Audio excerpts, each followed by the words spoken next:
to the finest crew in Starfleet. Engage. Watch your back, Jean-Luc. Luke. I'm Captain Janeway of the USS Voyager. Captain Janeway of the USS Voyager. Captain. Welcome to The Greatest Generation. It's a Star Trek podcast by a couple of guys who are a little bit embarrassed about having a Star Trek podcast. I'm Ben Harrison. I'm Adam Pranica. How you doing, Adam? Feeling great. I tricked my birdie is what I did. Wow. This might be one of those, when we look back in the sand and there was only one set of prints. Yeah. It was because you were the one stealing all the sand. Yeah, man, I can hear the struggle in your voice. I got your back. It's, sometimes it's a struggle.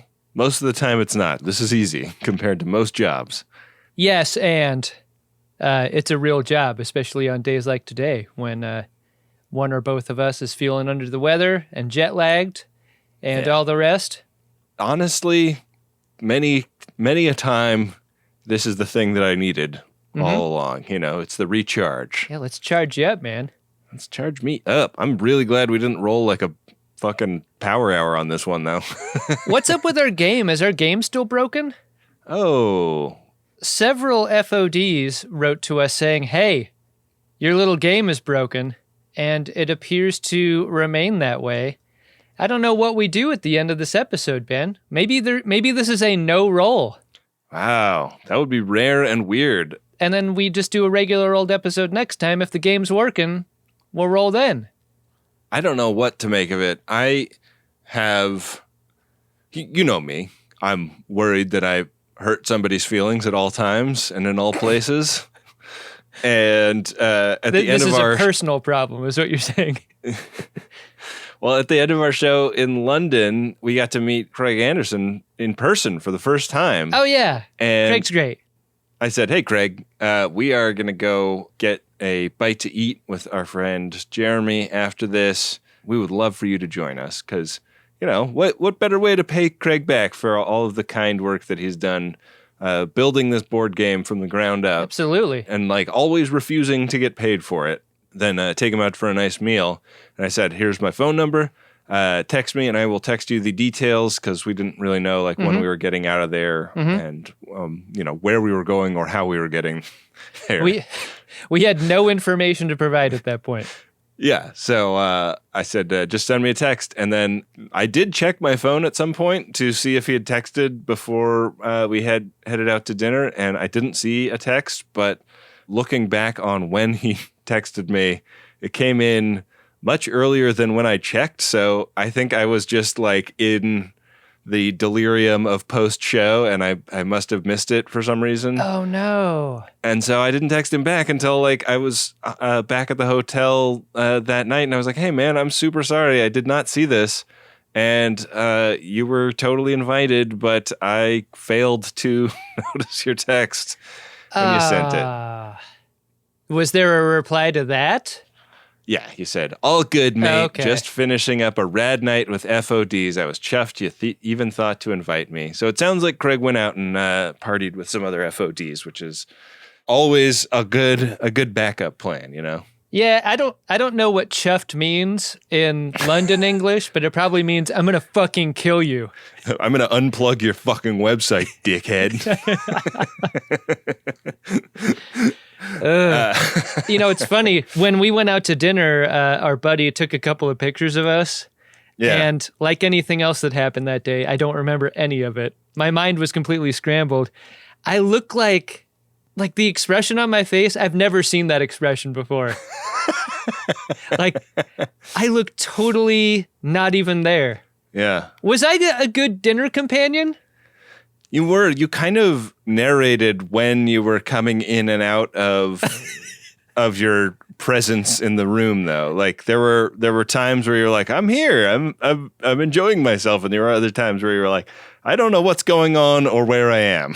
I was fading in and out of fugue state.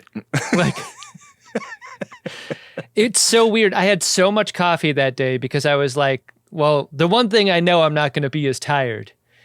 And I wasn't tired. I wasn't body tired, but mind tired. I definitely was. We ordered 2 bottles of wine at this dinner. We were having that kind of night. It was a wine show, another wine show. Oh, that's what we do. On an almost all wine show tour because we're playing a bunch of wineries on this tour. That's right. It was fun to go to like a proper chop house in London. I'd never done that before.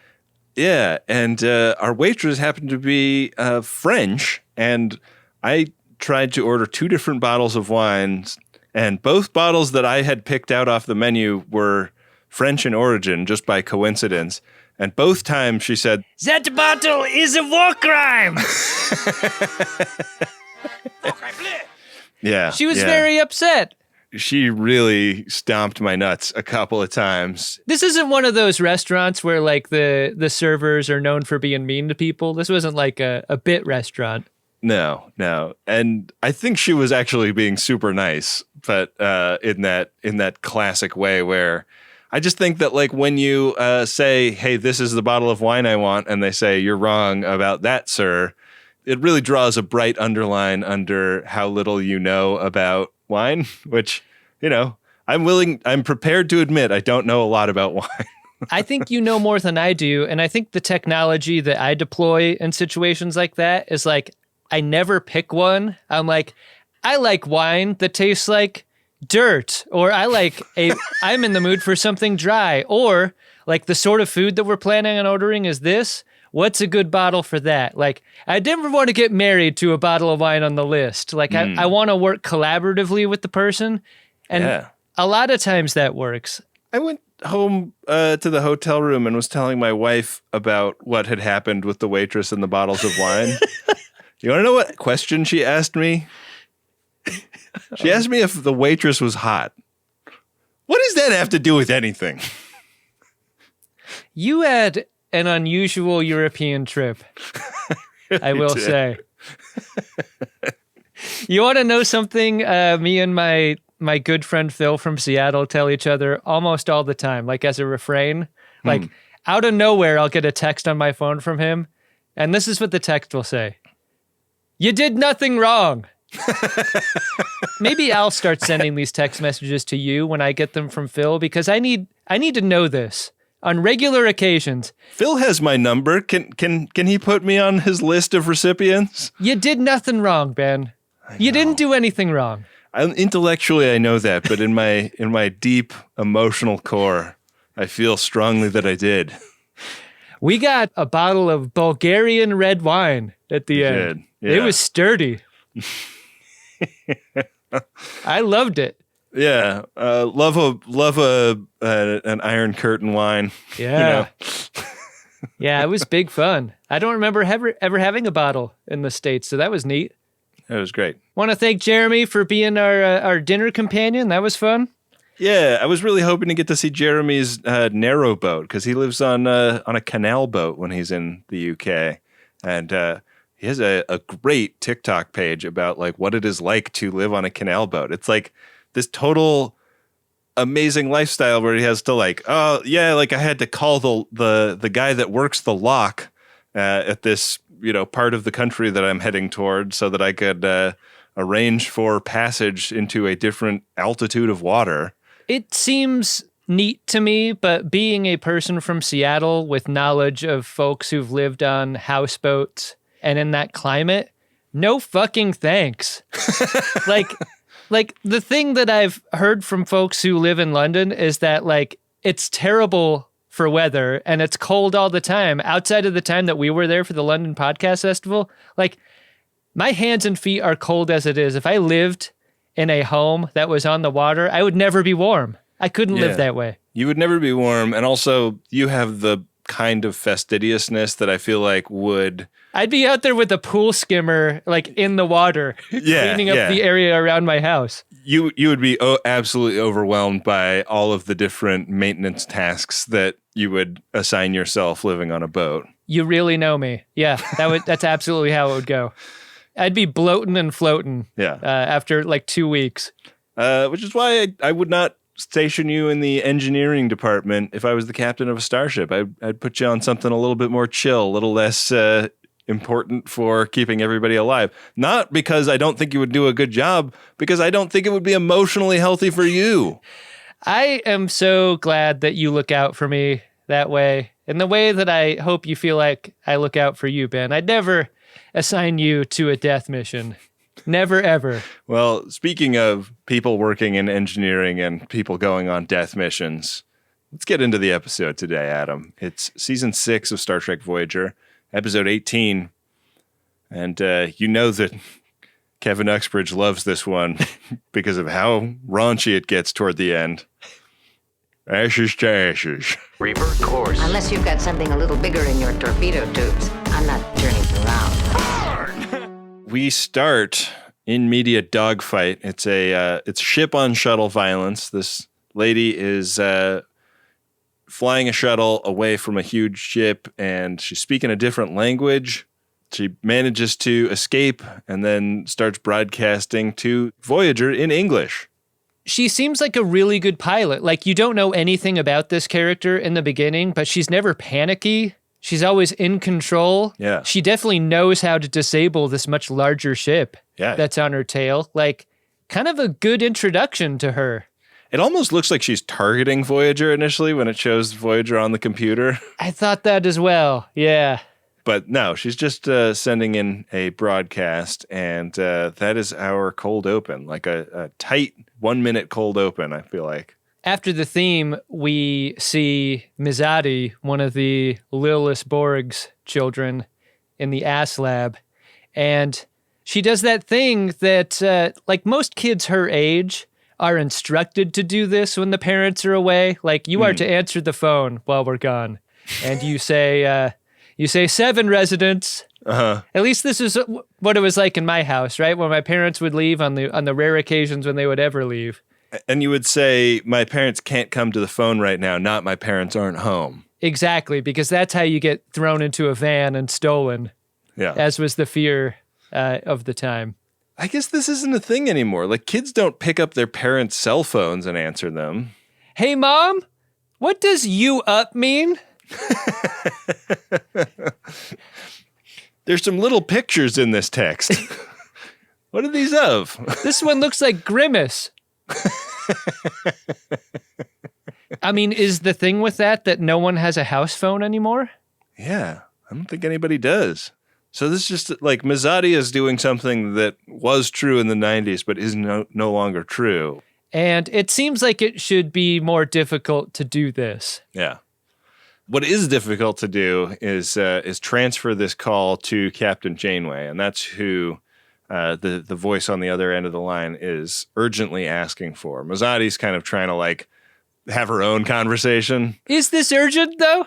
I mean, I understand the urgency from the other end, but like the adult on the conversation is doing that thing where like Mizadi's an about to explode bomb that you want to like treat very gently. Are there any grown-ups I could speak to? Even though you're in an emergency situation yourself? Yeah. Like Mizadi is doing the urgent phone call version of when like a 6-year-old is walking in an airport and you're like, this kid is not aware of their surroundings and there are people racing to get on their planes.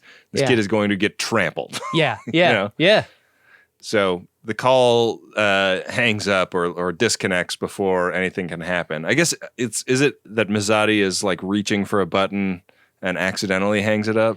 Yeah, she needs a step stool or like a grabber device to hit those buttons up tall.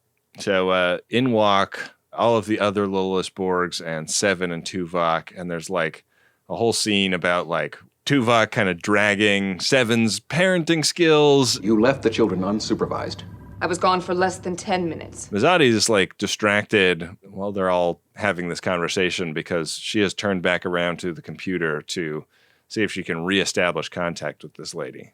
I don't know like a healthy way to react to this, but when the kid has fucked up, why is Mizadi turned back around and hitting the buttons again? Like, get her away from the buttons. Yeah. Well, she hasn't been told which punishment protocol to be doing yet. Tuvok's really interesting here in the, like, he does not scold Mizadi. He scolds Seven for permitting Mizadi to do this. That's good parenting, right? Like, Like in front of Mazzotti. disagree about a decision that needs to be made. Like hash that out in front of the kids to show that there's dissension among the ranks. Hey, guess what? The call is reestablished by Tuvok, and they hear the follow-up request to talk to Janeway.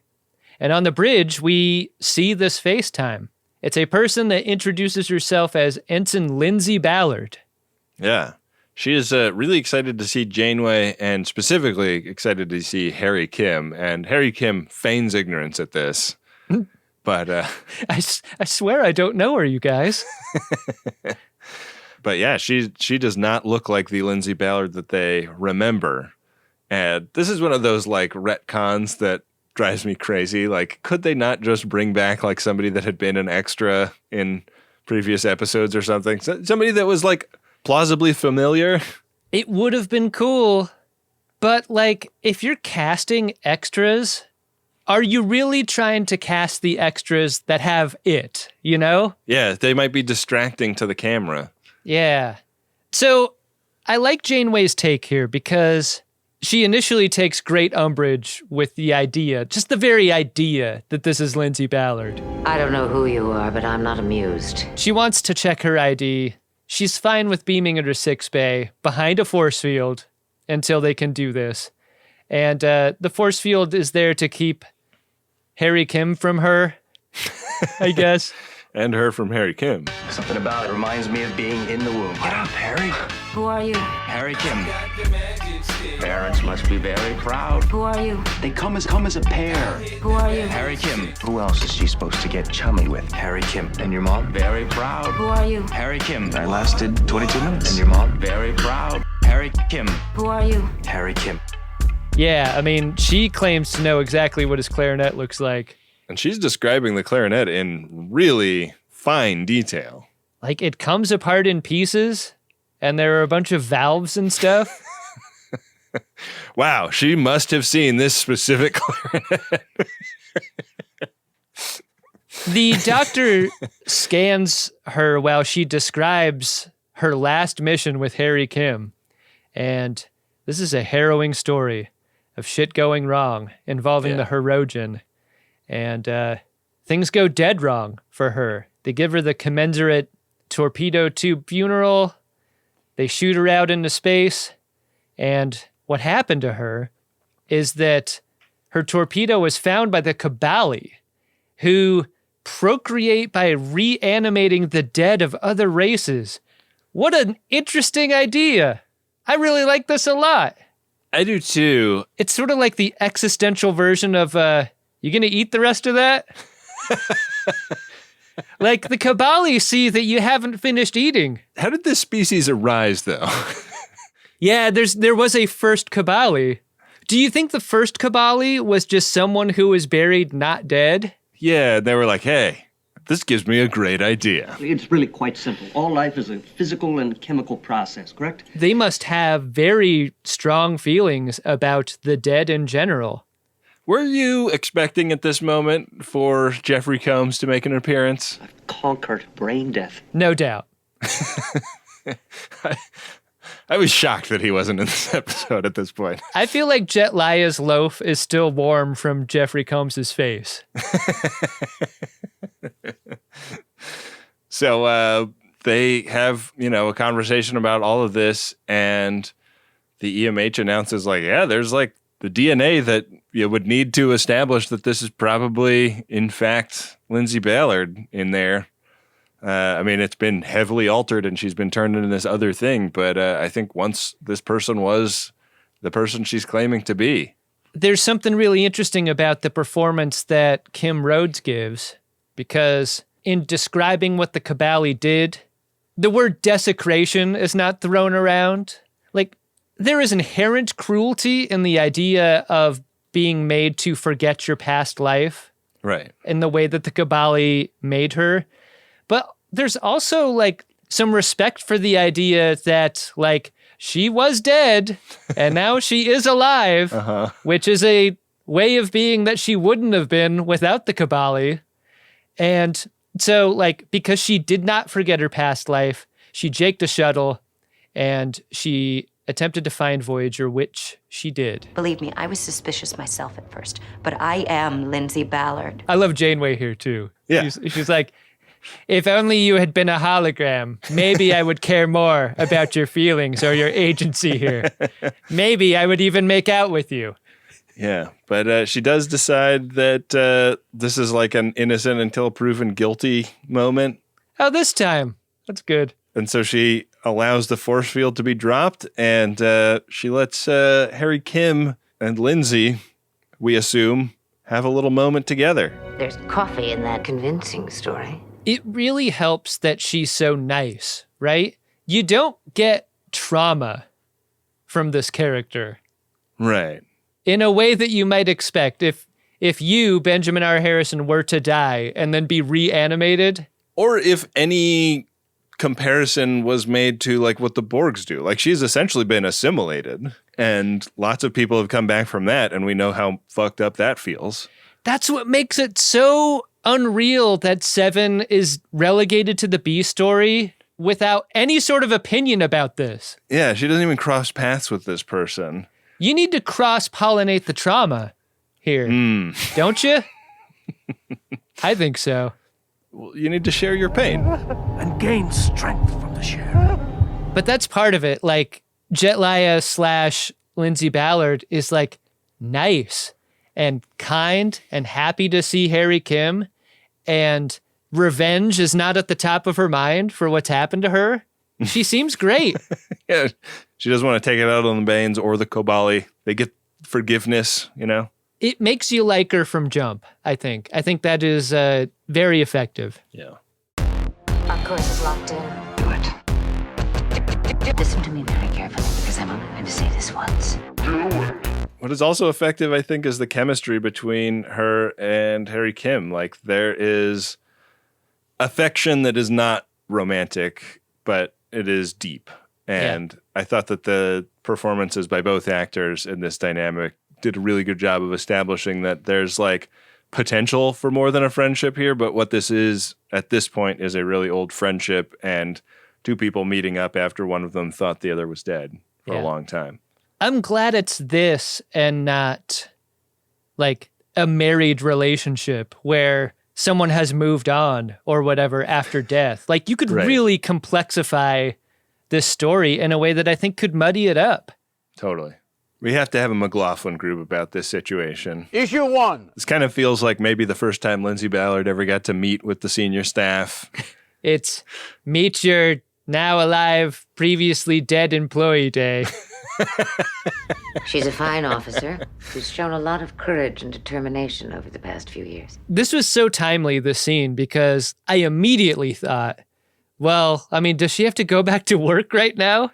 Does that kind of suck if you do?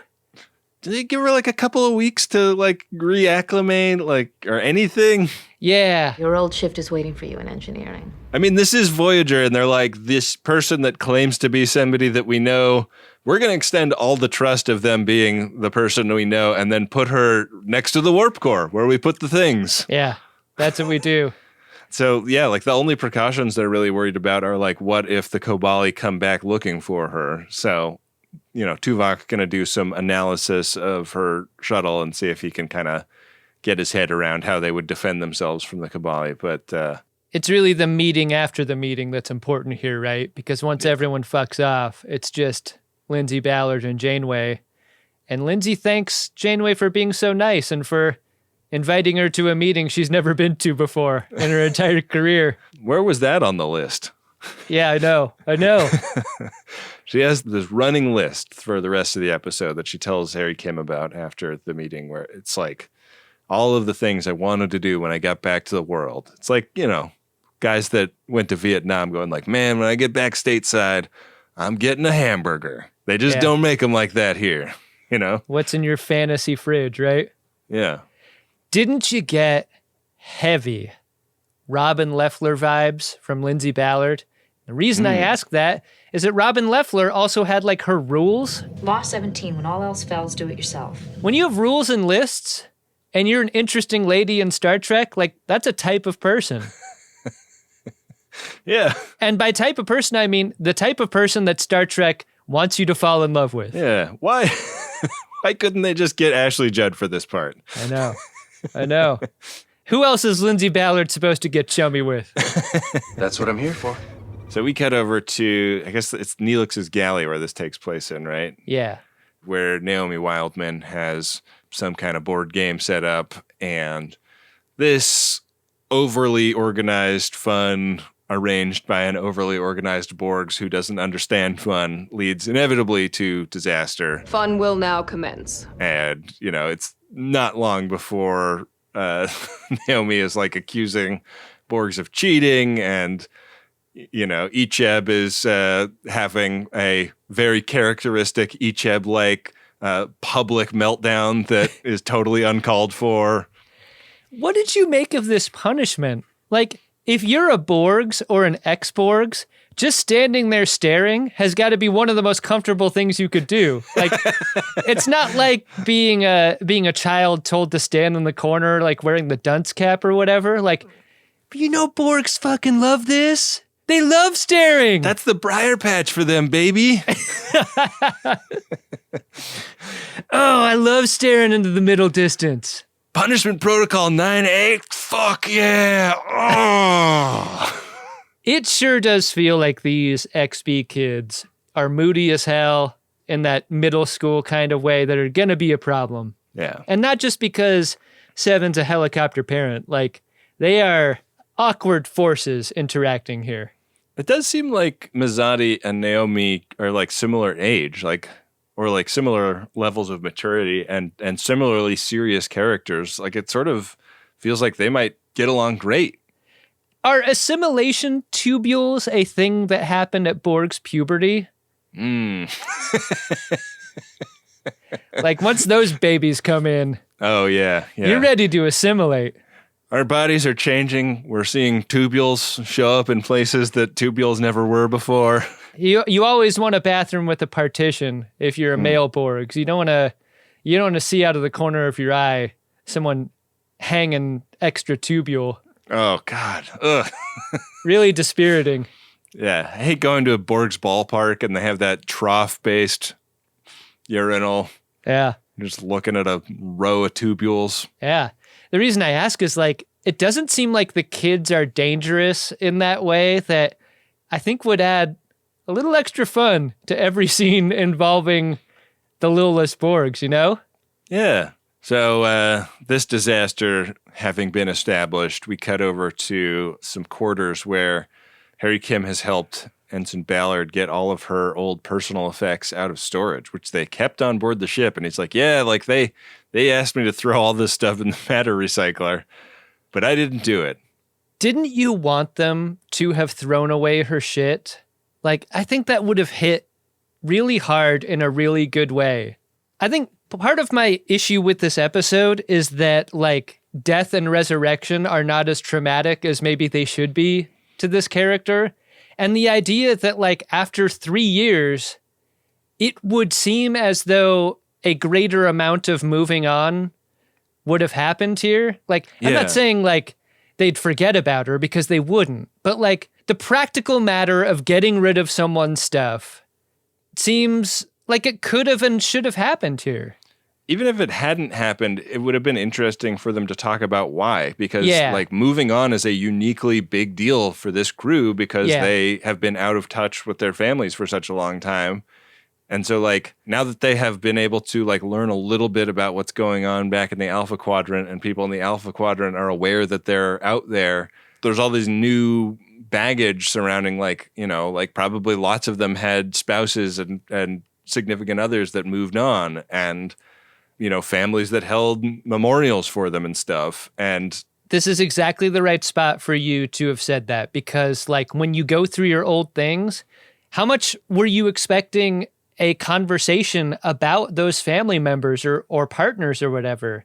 Like, I wanted to know all of that stuff right here, but instead you get some memories of two folks who knew each other at the academy.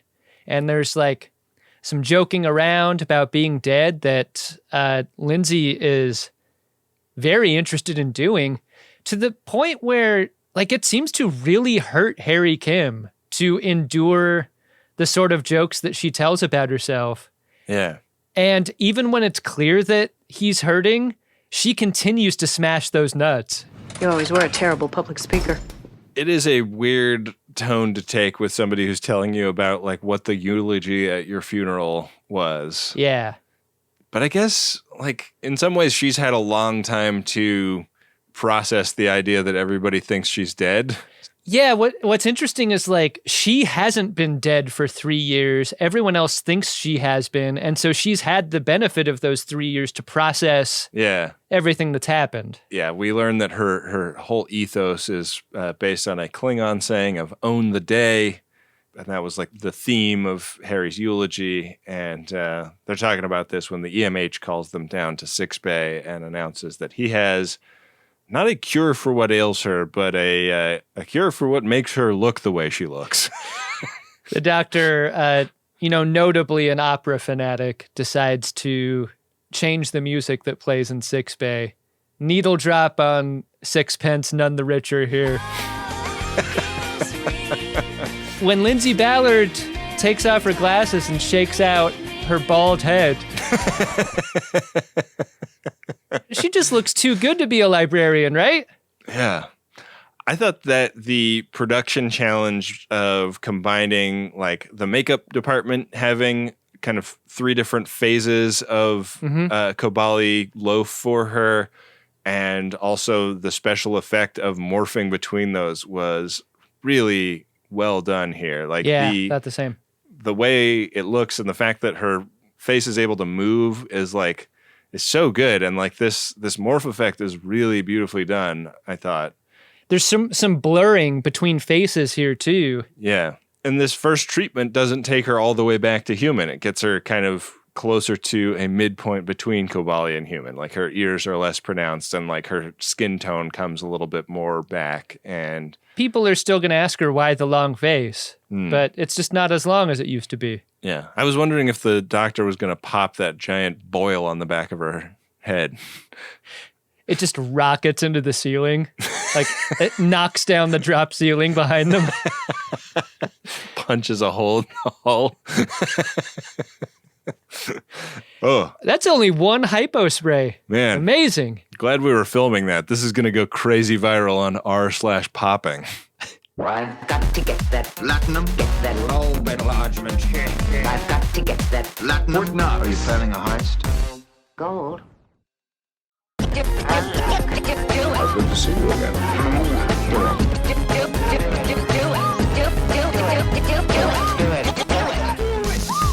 Over in the mess hall, Neelix has made a big salad for Lindsay Ballard.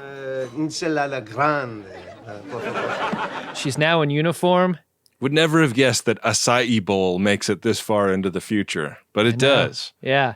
No one knows how to say it, even then. Ben, it doesn't taste the same. Yeah. No offense, but it's got sort of a metallic flavor. And you think it's just because Neelix is a shit cook.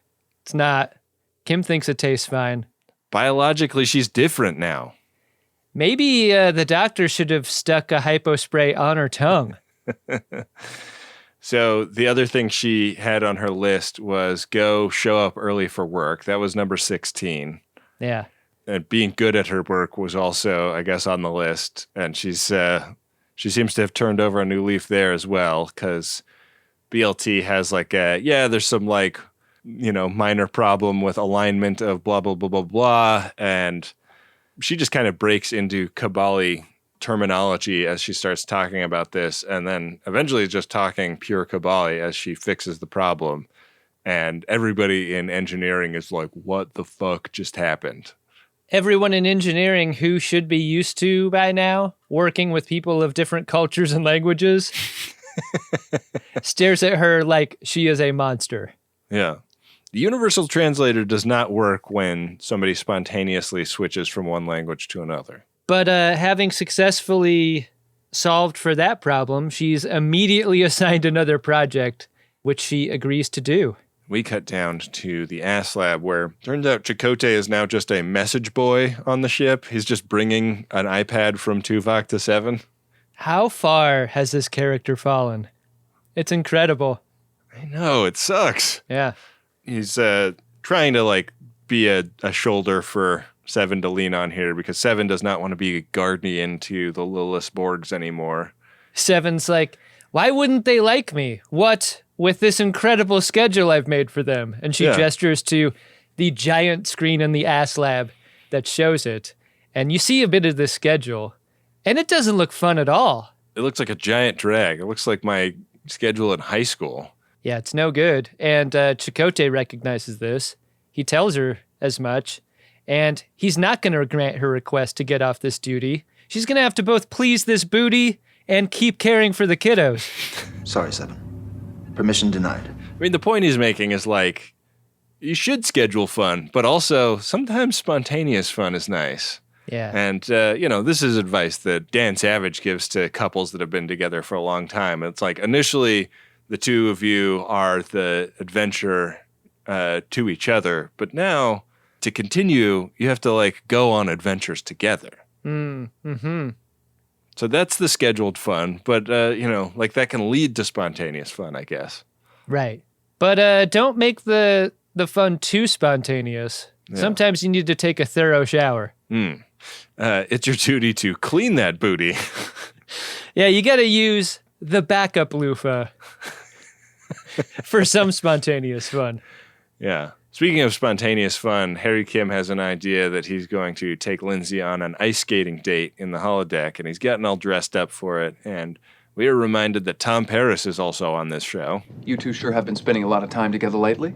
Don't start. I love this scene because it's like Tom Paris enters the frame, smashes Harry Kim in the nuts for his long list of terrible love interests he's had on the show, and then just exits. It's like, ladies and gentlemen, Tom Paris. It's not like Paris has done much better. I mean, no one knows if he's in a relationship with BLT at this point. Yeah. We've seen very little evidence of it lately. When you hear the love interests enumerated, right? Mm-hmm. It is a trail of bodies that is not enviable. Yeah. Kind of a bad body count. Mm-hmm. Now he's going to try and hook up with a dead chick, and he goes down to sickbay, where the big reveal is that Lindsay has decided to be a redhead now that she's been resurrected. She's a stone-cold fox. Good hair color choice. Haircut choice that could not be more 2000. God, so true. The absolute most year 2000 haircut that has ever year 2000. You just don't see this haircut in the world anymore, do you? No, it's gone. Yeah. When those towers came down, people stopped doing that hair. Was it all a dream? This haircut on the cover of 2000's Haircut magazine? Crazy. She is not going to be able to participate in the spontaneous fun with Harry because she's been invited to dinner with the captain, and Harry is immediately seized with jealousy. In 6 years, I have never been invited to the captain's quarters for dinner. We cut over to Chakotay, who for some reason is in the room, and down to his hand. He snaps a pencil. I've never gotten that either. Dinner with the captain, wow. I've always wanted to try her famous pot roast. God damn it. How hot and wet do you like it? How fucking bad is the captain at cooking when the replicated roast is burned? What are you doing? It's a replicator. You gotta go low and slow with the replication, I think. Yeah. That's the lesson here. Also, that's like a 10-pound cut of meat. That's because I like leftovers. Why does Janeway like vegetable broth but a giant beefy pot roast? And it apparently is the only thing she made. Like, she has no sides available. Like, it's that or PB&J's. The best part of a pot roast are those soft root vegetables. Where's the carrot and the potato? Potatoes. This doesn't make any sense. A pot roast is typically adorned with root vegetables that cook low and slow along with the meat. Cooking low and slow causes the collagen to break down in the meat and the complex structures in the vegetables to break down along with it, leading to soft, melt-in-your-mouth delicious food that is comforting on a cold winter's night. No one's gonna eat just the meat. It's not satisfying. You're gonna drive your customers away, and you're not taking care of the vegetarians in the neighborhood. Lindsay has shown up in a dress uniform, which makes it just a dinner full of faux pas, right? And didn't even have like she wasn't even tricked into it like Uhura was in that episode of Strange New Worlds. There's one thing in these quarters that I became obsessed with. I want to know if this was the same for you, Ben. The clear vertical bread box. Yeah. Is there a reason we're not going vertical with the bread in society these days? Like, is it that the bottom pieces would get crushed under the weight of the top pieces? It seems like a very efficient way to store bread. Bread's not that heavy. I know. StarTrek.com, why are you not selling this as a merch item? You know, I looked up this prop, Ben. Mm-hmm. The clear lucite vertical bread box. Yeah. And it was briefly up for auction. No kidding. And I went to look at who might have bought it because, you know, sometimes auction winners will resell these items. Yeah. This one didn't. Garrett Wong. Damn. He's just sitting on this hoard of amazing screen-used props. You know what's great about winning the vertical bread box auction is you get to keep the Talaxian fly inside of it. That's 2 displays for the price of 1 there. Yeah, it is both a screen-used prop and a display case for a screen-used prop. Yeah, that's great value there. Respect to Garrett Wong. So Lindsay Ballard is pretty twisted up over her death and is also just kind of out of sorts. Like she busted Janeway's chops over the pot roast being like a way to repel a Kobali attack. I just thought like maybe the Kobali could help her reanimate that pot roast, bring it back to life, you know? Do you think if you're Kobali, you could over-animate something? Like if the pot roast is burned, you maybe go too far and turn it back into a cow? You turn it into Maggie O'Callaghan? Would you like to hold my hand? Would you like to kiss me? Well, good morning, boys. The spirits have turned her into a cow. I'm not quite myself today. What kind of a girl do you think I am? Bitch, I'm a cargo mom. I love this moment. Like, she speaks before thinking. Yeah. In a way that I know you and I have done myriad times. Yeah, doing bits around the boss can have, deleterious effects on your career. I can't believe I just said that. Why? It was funny. You can do bits on pot roast. That's what she does. Yeah. She's curious why she was sent on the away mission that claimed her life, because she wasn't necessarily the greatest person for the job. And Janeway's like, I don't know. I that's such a minor decision in the scheme of things for me. I couldn't possibly tell you. Do you think I actually consider people who aren't on the bridge crew? You're just a body. That's what she says. When Lindsay kind of quotes Kobali scripture at her, she's starting to make a little bit of sense. And I like that she was willing to ask the captain directly about these concerns, but it seems as though she's not really in control of what she's thinking or what she's saying in such a way that she needs to extricate herself from the situation. Like she kind of runs away from dinner. She runs away from dinner and right into a dream sequence. This felt like a very Baywatch type of sequence, right? Yeah. Very abrupt. Hard to think she's going to get another dinner invitation after this. Yeah, she kind of walks into not really her funeral, but we're gathering to remind you why you shouldn't be here. Yeah, it seems mean. You weren't supposed to come back. You don't belong here anymore. Get the fuck out! I mean, they've got the flower arrangement on their torpedo tube in there, but it's also at her in this way. But it was all a dream. She's on the cover of Not Dead magazine. And back in Harry Kim's quarters, Lindsay just goes and invites herself in and sits on his bed and vents. And I'm watching Harry Kim here, and I'm like, do not try to fix this, Harry. Yeah. Just listen. Don't try to fix. Do not fix it. I mean, it's tough when someone's venting and clearly in emotional distress and your boner pokes into the small of their back through your bed sheet. Also, you've been sleeping, so you got that morning breath going. which is why I'd very much like to kiss you now. You can't make a move here, Harry. But make a move he does. Yeah. And it works. You can tell she really likes him for putting up with this breath. They cut to a shot of Voyager going into a wormhole.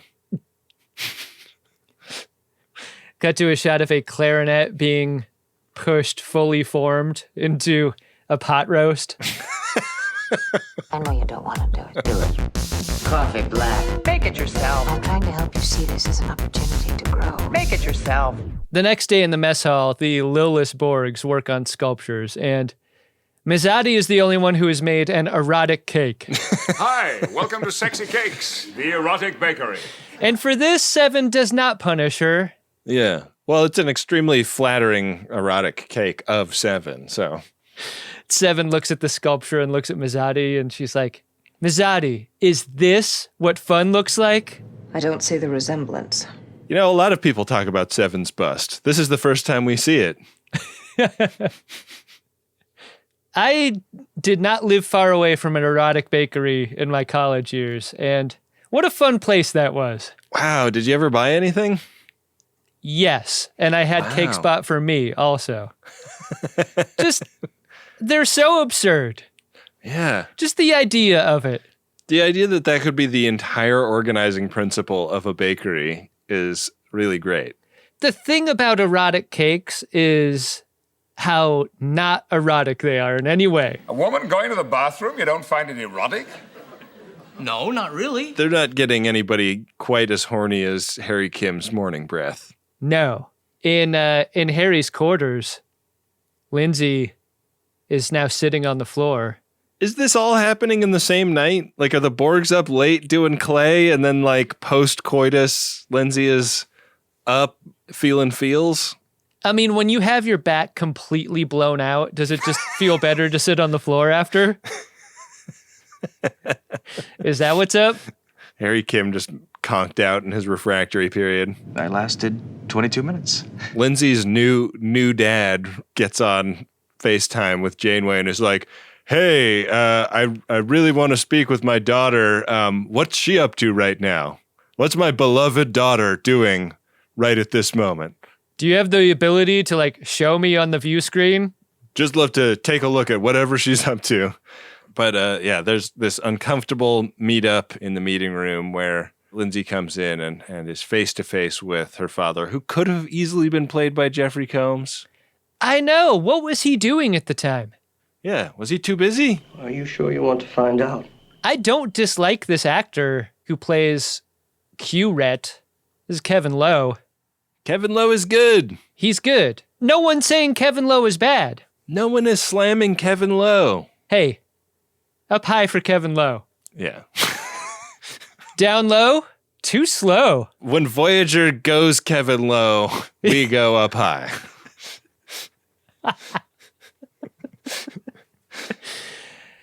In the corridor, Kim tells Lindsay, you shouldn't talk to that guy. That guy's bad, right?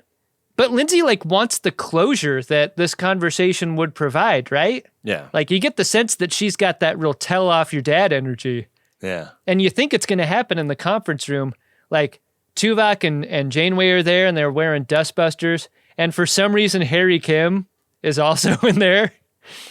And, boy, you hate to feel like you're looking good for a meeting, and the first thing that the person you're there to meet says is, oh, oh.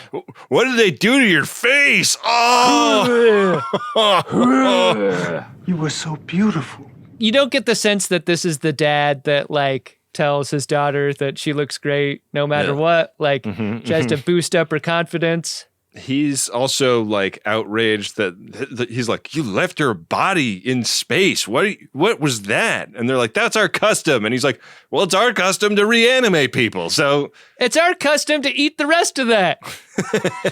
What do you think of that? Yeah. So the tearful reunion of father and daughter does not go well, Enterprise. What did you think of this scene's question about, like, who is right? Because the more Q-Ret talked, the more I'm like, Well, he's got a point. Like, I didn't like the part where he made his daughter feel bad for the way she looked. But, like, all of these connections he's describing, the family and so forth, the fact that, come on, the Voyager was not going to eat the rest of that. Like, this is good. This is using all of the body buffalo here. I love these guys. They're reusing more than anybody else, you know? Yeah. And it's not like Lindsay is over the Kobali as a thing. Like, there are Kobali things that are like coming to the surface in her all the time. And the dad, in his defense, is like, I don't want to fight you on this, but look, I'm going to fight for my daughter. And it may not just be me next time. I'm gonna come back with some folks. And guess what? Anytime another crew person dies on Voyager, like, they're going to be on our team too. You're not eating the rest of that. We are. Every life is precious to my people, Captain.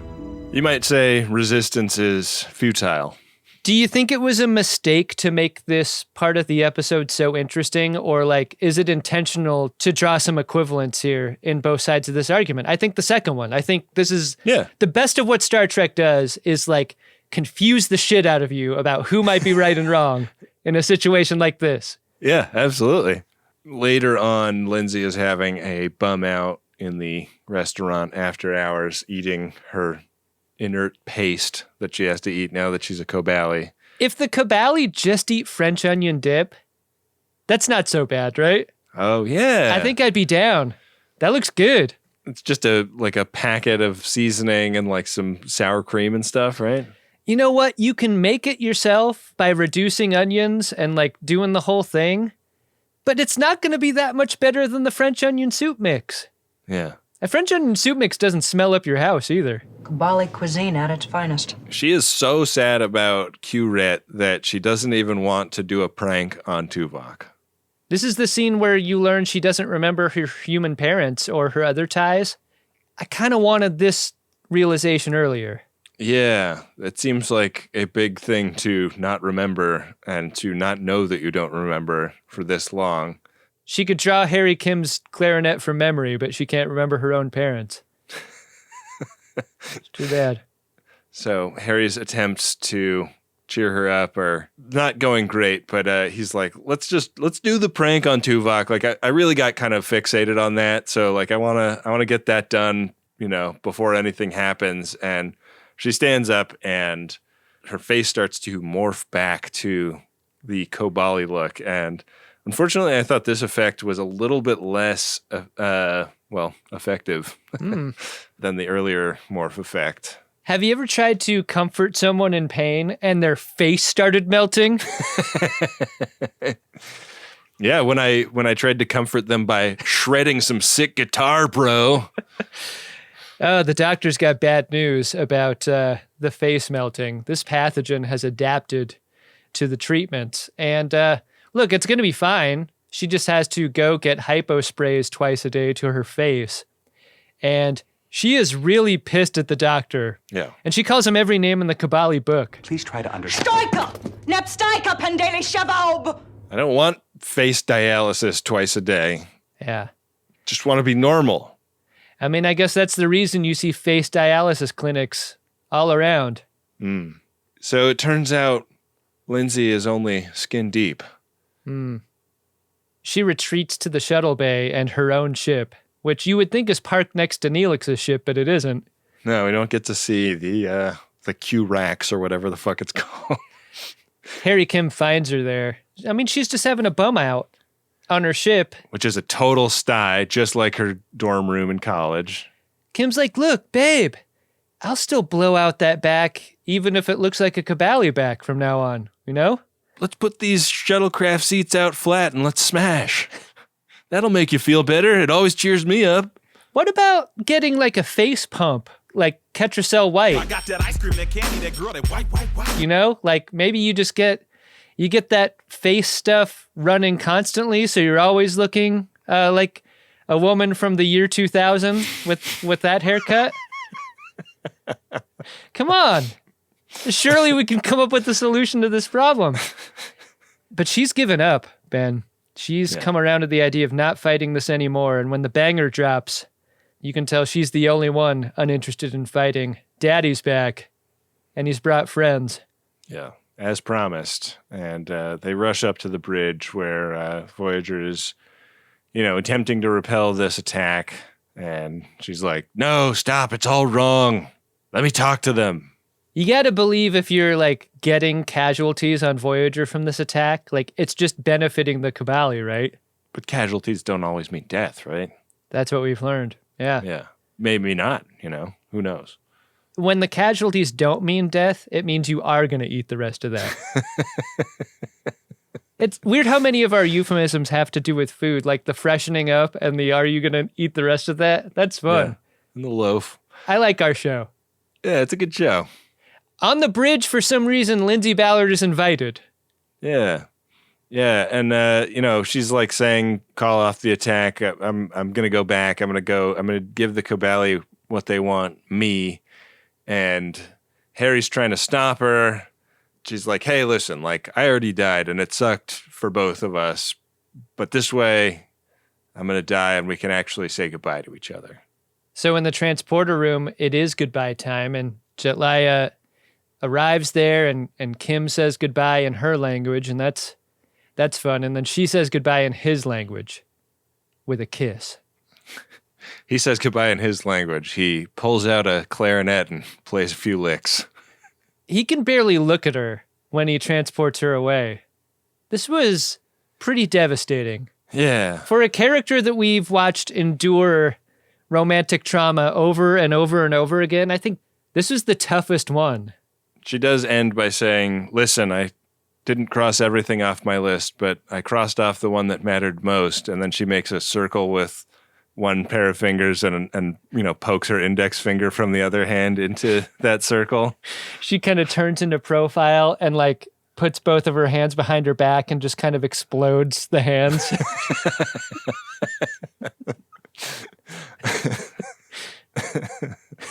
So Harry Kim does the beam off.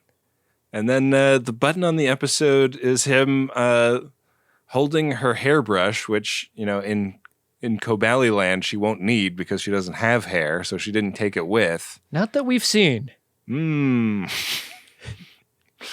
She could be rocking Kobali bush. So much that she needs to comb it, though? I mean, that's a lot. Yeah. I got to get the tangles out. Well, Mazzotti comes in and is quite taken with this hairbrush, and Harry Kim compliments her on her hair. And they agree to go modify Tuvok's Vulcan program for pranks. And they, hand in hand, head off down the hallway to the holodeck. Weird rebound, Harry Kim. Did you like this episode, Ben? I'm really easy to get along with most of the time. But I don't like bullying, I don't like threats, and I don't like you. Understood. It was an episode that felt so rich with potential, like that not moving on versus moving on tension that we talked about earlier. Mm-hmm.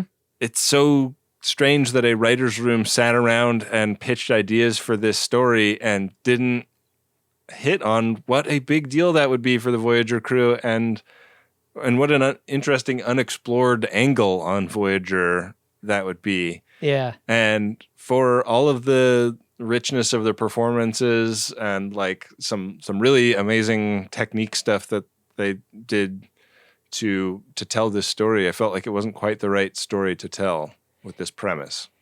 I almost feel like it could have been addition by subtraction a bit, like remove the B story altogether. I don't need any of the littlest Borgs here. Like, I would much rather have Seven interact with this character additionally, and to like feel the tension of what she would say about reacclimating into a human existence. I know the very term is racist, but I think there's some dimensionality that could be added here, especially when you don't really need that Lilith Borg story at all, or you could put that into another episode, no problem. Yeah. But yeah. I mean, I still like the episode and I like the story, and that alien, the Kobali. Yeah. Like the concept of them, I think is great. Just a great creation. Yeah. Really cool. The concept of Priority 1 messages is something that excites me personally, Adam. Do you want to head into the inbox with me? Priority 1 message from Starfleet coming in on secured channel. Need a supplemental income. Supplemental income? Supplemental. Supplemental. Yeah, it's extra. The interest alone could be enough to buy this ship. Ben, we've got 3 dead Priority 1 messages here. Are you ready to reanimate the first? Yeah, this is a dead message of a promotional nature. Let's get to reanimating. Fellow FODs, do you like adventure games, childhood escapism, Pikmin, hand-drawn art, or indie games? Check out the award-winning The Wild at Heart. Join 2 young runaways as they unravel the mysteries of a lost realm, wield an ever-growing herd of quirky creatures, solve peculiar puzzles, and explore a rich, interconnected world in The Wild at Heart. And if nothing else, see what happens when a significant portion of a game is developed while listening to Greatest Gen. So get The Wild at Heart now on Steam, Switch, Xbox, or PlayStation. Wow, multi-platform. That's awesome. I love Pikmin. I love hand-drawn art. This sounds great. I say I love video games, but I never play them. You should. Sounds interesting to me. Oh man, I'm looking at this game. This art style is really beautiful. I am going to play this game. It's got to be fucked up if it was developed while listening to us, though. So yeah, I'm seeing good reviews for this game too. And that's before they get the Greatest Gen bump. Yeah. I wonder if there's any Greatest Gen Easter eggs in there. We'll have to play it to find out. Ben, our second Priority 1 message is from Daniel. It is to Pugs. That message goes like this. Dear Ben and Adam, please give a shout out to my good friend Pugs, who is the only guy I know who knows what I'm talking about when I say her, taking it to the dome. What my theory presupposes is, or you got schismed. Wow. I thought 7 of 9 needed her own drop, so please play this. What's your designation? 7 of 9, tertiary adjunct of Unimatrix 01. But you may call me 7 of 9. How would you feel about 7? We are Borg. Naturally. Are you in love with me, Ensign? Well, no. Then you wish to copulate? No! I mean, what? We need to pull it out. I love it when FODs send us their own drops. That's fun. It is fun. That's a great bit of fun. Great job, Daniel. Yeah. And great job, Pugs. Yeah, knowing what we're talking about. Yeah. Adam, our next Priority 1 message, and the final Priority 1 message of this inbox is from Carly, and it's to Matt. It goes like this. I bought a P1 and gave you a shout out, which went well. I bought another P1 and didn't mention you. And Ben and Adam absolutely, undeservedly, and unrelatedly roasted me. But this one, friend, is just for you. Enjoy your time in California, eat citrus, and find a good Troy. NSIC doesn't deserve you, but awaits your triumphant return. Also, buy a GDP-1. Damn, we roasted Carly? I just did a find in sheet for Carly. Uh-huh. Didn't come up. Carly didn't come up. I wonder if Carly changed their name so that we wouldn't roast them anymore. Yeah, weird. Oh, fuck. NSIC is pronounced NSIC. Ah. God damn it. That's not to be confused with NASIC, which is pronounced NASIC. See, that's why I was confused. Yeah. I was confused by the whole thing, and it actually made me want to roast Carly here. No, Carly doesn't deserve any of this. All right. But seriously, Matt, get a GDP-1. What are you waiting for? Undeservedly and unrelatedly. Wonder what happened there. Yeah. Also, Carly, get a P1 and explain yourself. That's how you do it, because P1 support the production of our show. You can go to MaximumFun.org/Jumbotron. Fill one out today for a better episode tomorrow. Hey, Ben? What's that, Adam? Did you find yourself a drunk Shimoda? Incredible. Drunk Shimoda! Ooh. I'm going to give it to Mazzotti. That 7 head was just not a good likeness, Mazzotti. You did a bad job. Oh, yeah. What a great one. What a great bit. How could it be anyone else? I'm used to kids on Star Trek polishing dolphins and making really great art. There is a great tradition of kids making sculptures in Star Trek, right? Remember Alexander's like Klingon Stein? That was pretty good. Yes. And then Isabella fucked it up. You know, if Bill Tilley were still making trading cards, I think this would be a triptych card. Oh, yeah. With all three of them there. Yeah, the bad art trilogy. Yeah, I love it. Man. Love that. Yeah. How about you? Did you have a drunk Shimoda? No, that's going to be mine too. That was big fun. Big fun.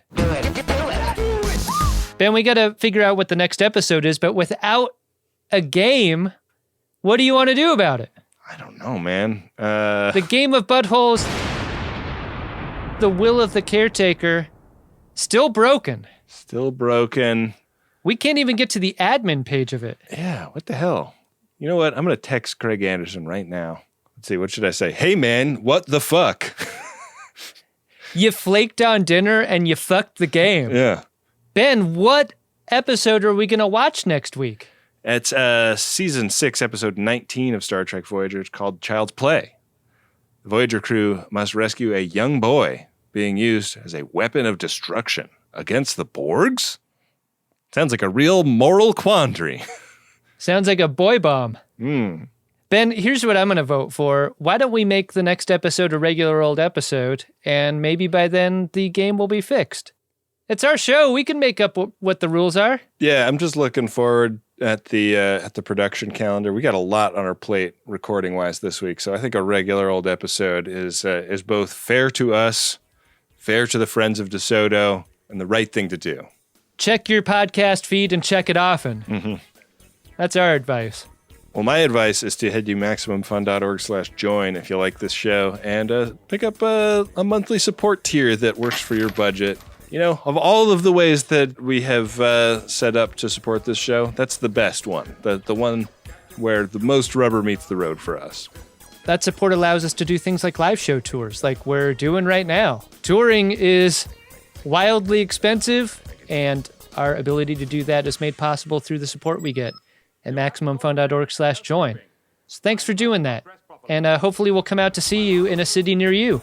We got to thank Wendy Pretty, the producer of this program, who, without whom, we wouldn't be here today, right? Hey, guess what? She gets a full salary and health benefits thanks to MaximumFun.org/join and the support we get there.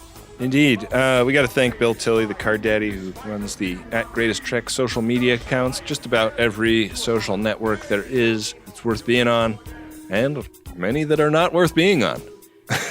We have it on good authority that the card daddy's going to be at the Washington, D.C. live show. Oh, boy. Can't wait. So if you want to meet Bill Tilley, that's a way to do it. Book your tickets now. At the D.C. live show, you can find date and ticket information at greatestgentour.com. Yeah, we got a bunch of dates coming up. This week we'll be in Chicago, Minneapolis. Is that it? Just 2 in the Midwest? A 2-show leg in the Midwest? How about that? That's great. I love Chicago and Minneapolis. 2 of our favorite cities to do this show in, and probably going to be a lot of extendo family of Adams at that Chicago show. So yeah, if you see any bald guys at the Chicago show, you can assume they're family. We got to thank Adam Ragusia, who made our original Janeway song, the theme song of Greatest Generation Voyager, and Dark Materia, who made the original Picard song, and all the folks who participate in all the great communities online surrounding this show. The Wikia/fandom community, the Discord community at drunkshimoda.com, the Reddit group, the Facebook groups, all of them really positive, wonderful places to hang out with like-minded friends of DeSoto. And we encourage you to check that out if you haven't already. And with that, we will be back at you next week with another great episode of Star Trek Voyager and an episode of the Greatest Generation Voyager where Ben and Adam get in touch with their inner young boys who are being used as weapons of destruction against just about everybody in their lives. Make it so.